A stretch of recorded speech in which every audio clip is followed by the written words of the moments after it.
అందరికీ వందనాలు. ఈరోజు దేవుని వాక్యం. నా యందు మీకు సమాధానము కలిగినట్లు ఈ మాటలు మీతో చెప్పుచున్నాను. లోకంలో మీకు శ్రమ కలుగును, అయినను ధైర్యము తెచ్చుకొనుడి, నేను లోకమును జయించి ఉన్నాననేను.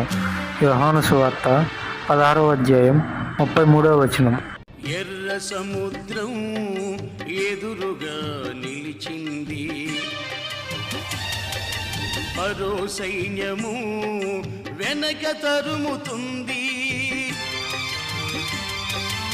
ఎర్ర సముద్రం ఎదురుగా నిలిచింది, మరో సైన్యము వెనక తరుముతుంది.